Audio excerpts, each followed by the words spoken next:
Declare. The patient is unresponsive. The next. Call. Sabihin niyo, call. Call. Sige, ito. Okay, bowling po. Ambulansya, iigil. Sige po, tatawag na ako. Okay, balik. Sige po, balikan na kayo. Sige, then, after nun. Okay, check the pulse of breathing. Sabihin niyo, masalita. Check pulse of breathing. Not more than 10 seconds. 1, 2, 3, 4, 5, 6, 7,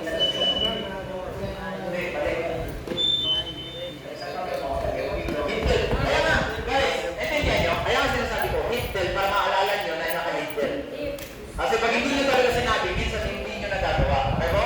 So, ngayon, hittel, sinlip muna tayo lahat. Hittel, sinlip. Then, palpate the pause. Then, count in 10 seconds. Ready? Go. Okay. No pause, no breathing. Okay, go. Perform CPR. Okay? Then, ready? Go.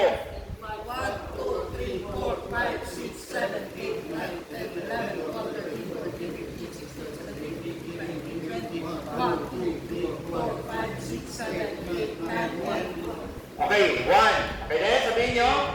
Hittel, chinlip, Pinch the nose, give to blow. Blow. 1, 2. Guys, so sunod-sunod ha. Hindi gano'n na. 1, then 2. Kasi 1 second is yan siya. Okay po. Then last, ready? Last yan ha. Pang-5 na kunwari. Go. 1, 2, 3. Tingin sa mukha ng patient habang nagsisilya.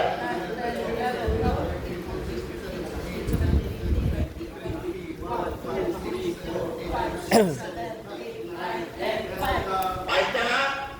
Hittel, sinlip, give to blow. pinch nose. Blow, blow. 1, 2. Okay, nagawa na. Nasunod. Okay, hittel, sinlip, palpate the pulse, not more than 10 seconds. Go. Okay, sige ganito. Anong reason bakit gumanon ka? Para parang hininga, sir. Ilagay mo yung tenga mo sa kanya. Para marinig.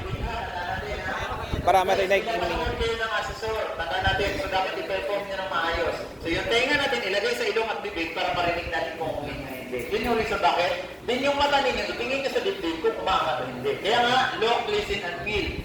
Look, tingin sa dibdib. Listen, pakinggan yung hininga. Feel yung ating daliri, yung pulso. So clear? Okay na? Tayo, next.